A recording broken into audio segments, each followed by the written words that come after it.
Alors, bonjour à tous. Bon, vu que la fin d'année approche, il est temps de travailler sur votre feuille à mémoire. Donc, aujourd'hui, on va faire une pratique de ce qu'est une feuille à mémoire. Parce qu'en fait, votre but, c'est d'avoir un outil qui va être pratique. Si on n'a pas un outil qui est pratique, on n'en a même pas besoin, dans le fond, on pourrait juste le laisser à la maison, puis ça ne changerait rien. Donc, ici, le but, c'est d'avoir la chose la plus utile possible pour pouvoir aller faire votre feuille à mémoire. Donc, la première chose à faire, c'est d'aller identifier tous les chapitres dont on a besoin pendant l'examen. Donc, dans notre cas à nous, on va aller faire l'algèbre, la mise en équation, qui est en fait les bulles, les proportions, les rapports, les probabilités, les polygones, et puis le cercle. On n'aura pas besoin de beaucoup plus de choses que ça, mais en fait, on va aller les séparer en petites parties et on va aller compléter certains exercices. Donc, la première chose à faire, c'est d'aller inscrire le premier titre qu'on va travailler. Dans le cas à nous, c'est l'algèbre. Vous pouvez commencer par le chapitre que vous voulez. Donc ici, il faut absolument identifier chacune de vos sections avec un titre. Si vous ne le faites pas, après ça, vous devez chercher pendant l'examen, puis ça devient beaucoup trop long. Donc si on commence avec ça, on va aller écrire le premier exemple. Donc ici, quand on est dans le chapitre sur l'algèbre, c'est très important d'aller prendre un exemple. Parce que écrire la définition, ça ne sert pas à grand-chose dans ce cas-ci. On veut surtout avoir un exemple concret de ce qu'on peut aller chercher. Donc, le premier exemple qu'on va utiliser, c'est 59 plus x, qui va être égal à 2 fois x contre 3. Ici, on prend un exemple qui a beaucoup de choses à l'intérieur. Comme ça, on n'est pas obligé d'en faire 3 des exemples. Un va être suffisant pour nous dire comment faire. Première chose à faire ici, on va aller écrire qu'est-ce qu'on cherche. Donc, on va aller trouver x. C'est la question. Si on va aller trouver la valeur de x, on va aller faire nos opérations.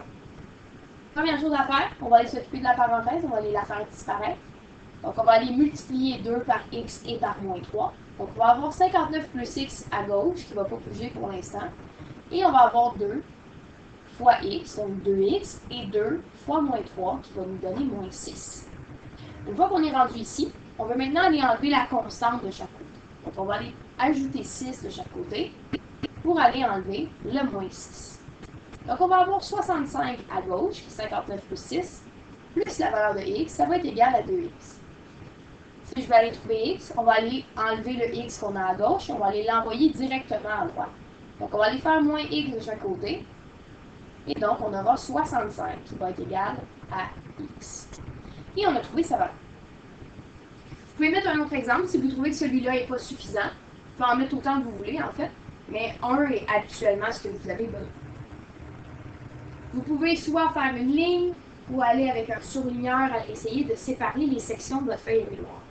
Moi, je vais aller seulement faire une ligne pour aller séparer l'algèbre et les bulles. Je les mets ensemble parce qu'en fait, ils vont ensemble. Les deux, c'est de l'algèbre. Hein? Sauf que les bulles, on va avoir aussi une mise en équation. C'est quand on va avoir actuellement un texte qu'on va devoir les traduire. Vous les connaissez. On sait que quand on fait le double, par exemple, ben on va faire x2 ou quand on va aller chercher, vous pouvez peut-être vous écrire le quintuple, ce que ça veut dire, parce qu'on ne l'a pas utilisé souvent, mais ça va arriver. Donc, le quintuple, c'est x5.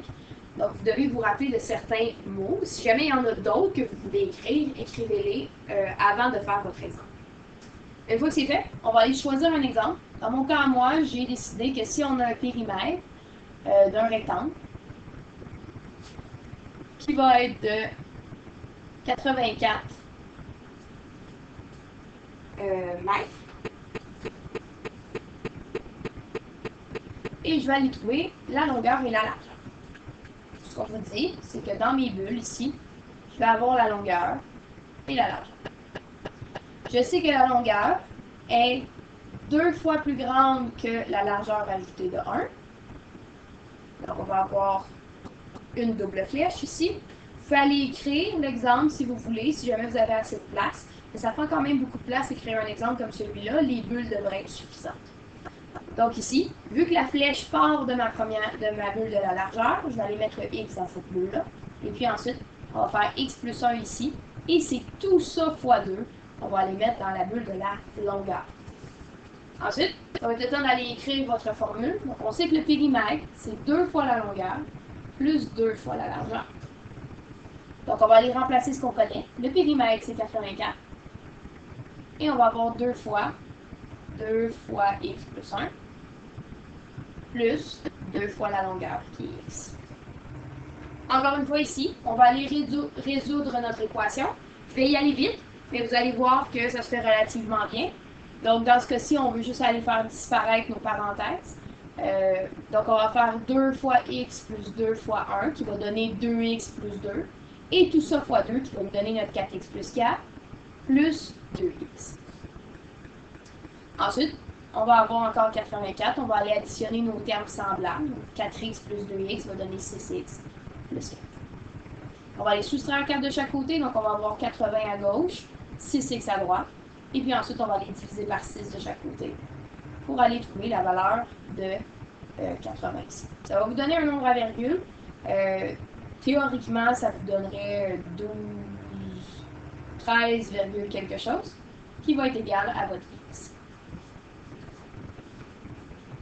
Donc ici, on met un exemple avec les deux. Vous pouvez en mettre un autre si vous voulez, s'il y a un autre exemple que vous voulez utiliser. Celui du périmètre, c'est celui qu'on a vu le plus souvent. Alors, une fois qu'on a fini avec les bulles, on peut maintenant aller dans un autre concept, qui est les proportions. Dans les proportions, on a vu les valeurs manquantes, on a vu aussi les taxes et tout ça, donc on en a fait quand même beaucoup. Sauf que nous ici, moi je vais seulement aller rajouter un tableau, parce que c'est surtout ça qu'on va utiliser en général. Donc vous pouvez aller vous faire un tableau comme vous avez l'habitude d'utiliser. Si vous n'utilisez pas le tableau, mettez-le pas, c'est pour vous, cette feuille de mémoire-là, c'est pas pour moi. Donc c'est vraiment à vous de choisir ce que vous avez besoin. Donc moi je vais aller me faire un tableau pour aller placer les prix et les pourcentages. Donc dans ce cas-ci, on va utiliser les pourcentages, on va faire un exemple avec la taxe. C'est un des exemples qu'on va utiliser le plus souvent. Donc, on prend un prix, on prend les taxes, et on va avoir ce qu'on a payé. Donc, ici, on sait tout le temps que les taxes, c'est 15%. Si ce n'est pas le cas, on va vous le préciser, mais en général, ce sera 15%. On vous donne aussi le prix réel, qui est 149,50. Et on veut savoir combien était le prix à l'étiquette, par exemple. Donc ici, à chaque fois, on veut aller faire un produit croisé. Il faut d'abord aller identifier quelles vont être les sections qu'on connaît. Donc si on veut, on peut aller le mettre dans un autre couleur pour vous montrer que c'est pas ce qu'on avait à la base. Donc le prix de base, c'est toujours votre 100%. Toujours ce à quoi on a commencé avant d'écrire tout le reste. Et le prix payé, bien, ça va être le prix de base plus la taxe. Ça va vous donner 115 $. 115%. Donc ça va être équivalent à 149,50. Donc pour aller trouver la réponse, vous pouvez maintenant faire un produit croisé. 149,50 fois 100 divisé par 115 va aller vous donner la valeur de x. Vous allez le calculer, ça se fait relativement bien. Une fois qu'on est rendu là, on veut maintenant changer de chapitre. Donc, vous pouvez aller mettre ici la réponse avec votre x qui est égal. Et tout ça, évidemment, en collant. Alors, le prochain chapitre qui va être à l'étude pour l'instant, bon, ici, j'ai été séparer mes autres chapitres pour essayer de faire d'autres cases. Le prochain chapitre à l'étude était les rapports. Si vous voulez, vous pouvez aller vous mettre un exemple pour le vocabulaire. Donc, vous dire que les 2 points ici, ça veut dire pour. Vous pouvez mettre directement dans l'explication en haut. La prochaine chose qu'on va faire, c'est on va aller faire un exemple. Donc, on va faire c'est 2 pour 15 $, par exemple, pour un chandail ou des paires de souliers ou peu importe. Et on en a acheté. On en a acheté 14. On veut savoir combien ça coûte.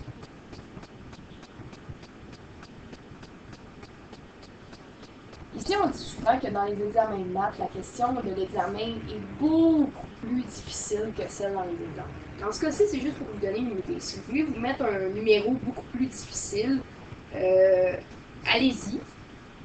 Si vous avez besoin d'un exemple plus difficile, vous voulez que je vous le donne, viens me voir, ça me fait plaisir. Donc ici, c'est 2 pour 15, ça veut dire qu'on aurait 2. Plus avoir pour 14, si 2, c'est 15 $.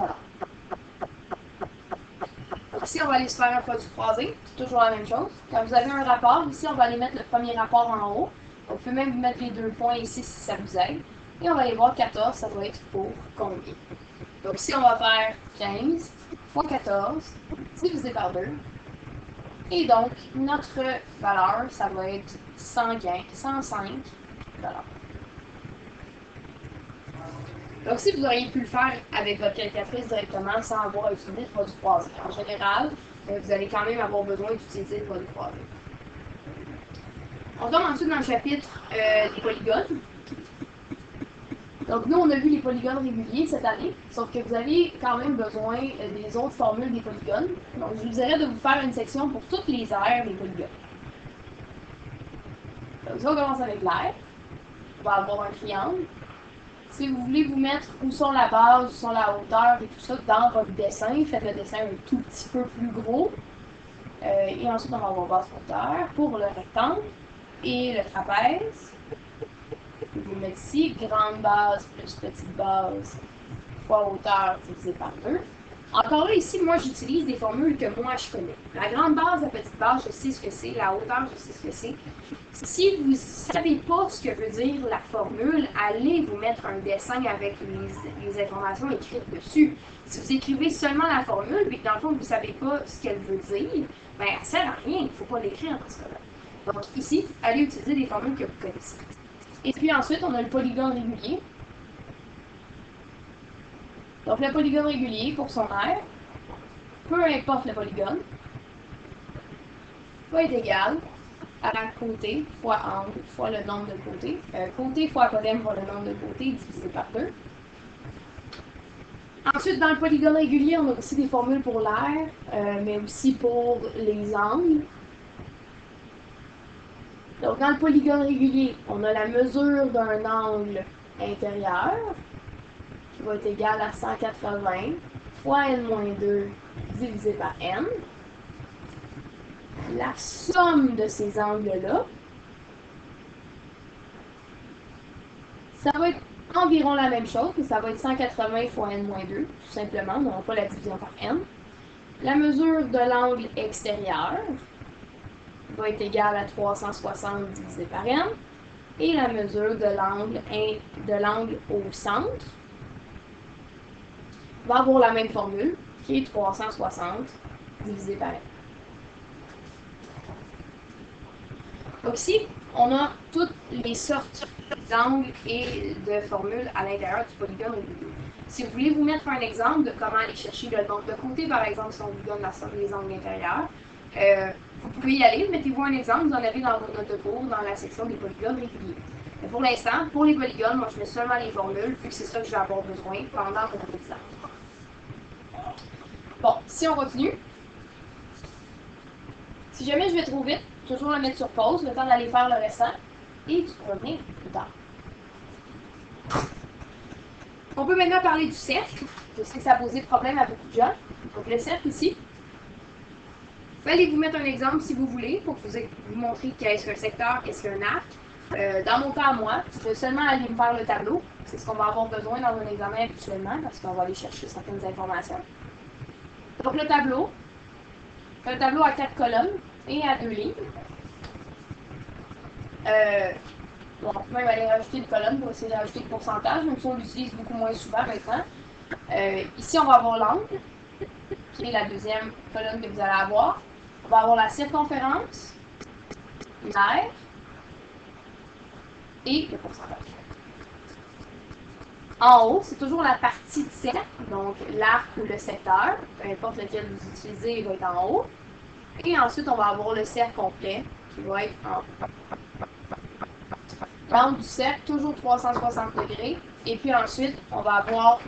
Donc ici, on a toujours l'angle de 360 degrés, mais on a aussi le pourcentage qui va être de 100%, toujours pour le cercle. Le restant, si vous voulez, vous pouvez vous mettre un exemple, mettre une valeur quelque part et faire le calcul. Sinon, vous pouvez le laisser comme ça. On va aussi aller écrire quelle est la formule pour l'aire du cercle, qui est pi r carré. Et vous allez avoir la circonférence, qui va être de 2 pi fois r. Si votre tableau est assez grand, vous pouvez aller mettre les formules directement dans votre tableau. Sinon, vous pouvez vous le laisser. Un des trucs que je pourrais vous donner, le tableau, mettez-le à l'encre dans votre feuille de mémoire. Puis ensuite, vous pourrez aller écrire à mine un exemple pour essayer de vous pratiquer quand vous allez faire des exercices. Ou même juste utiliser ce tableau-là quand vous faites des exercices pour avoir à le retranscrire à chaque fois.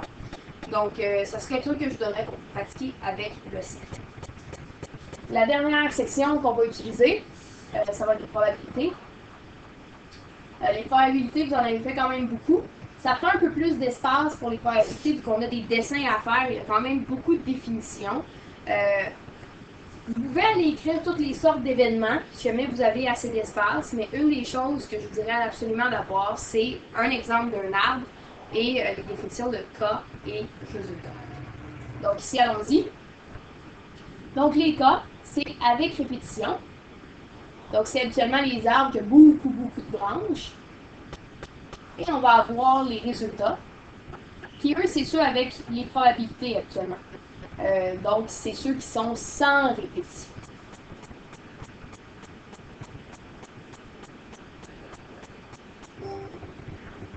Puis ensuite, allez vous mettre un exemple d'arbre. Donc dans ce cas-ci, ce serait un arbre avec pile ou face, par exemple. Donc on lance une pièce de monnaie 2 fois. Et puis ensuite, allez mettre vos probabilités directement sur votre arbre.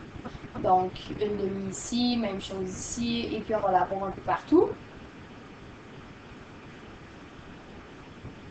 Mettez-vous un exemple, par exemple, allez calculer la probabilité d'avoir pile. Dans ce cas-ci, ce serait une demi fois une demi, ce serait une chance sur 4 d'avoir 2 fois pile d'affilée. Vous pouvez aussi vous faire un exemple avec ou, un exemple avec et, donc c'est toujours par rapport à ce que vous avez besoin. Une chose que vous devriez mettre absolument en haut, mettez-vous un plus avec un ou à côté et un fois avec le et mettez-vous un exemple avec des parenthèses juste en bas de votre arbre. Donc juste en bas, on va aller inscrire ici quand on a une probabilité qui va être écrite comme ça avec la virgule à l'intérieur de vos parenthèses, c'est ce qu'on va dire que c'est un et. Et quand on va avoir la virgule à l'extérieur des parenthèses, c'est ce qu'on va appeler un ou. Donc peut-être vous l'écrire, ça va valoir la peine. Si jamais vous avez besoin du nombre de consonnes, le nombre de voyelles, le nombre de chiffres, qu'est-ce qu'un chiffre pair, qu'est-ce qu'un chiffre impair, les nombres premiers. Donc, allez écrire plein d'exemples de ce que vous avez besoin, des mots que vous connaissez un peu moins. Mais c'est toujours à votre discrétion à vous. Moi, je mettrais au moins qu'il y a 10 chiffres, parce que ça arrive relativement souvent qu'on oublie 0 dans ce cas-ci. Donc, on a 10 chiffres, et peut-être les consonnes, vous pouvez faire la différence entre les voyelles et les consonnes. Donc, les consonnes, on en a 20. Et ça fonctionne.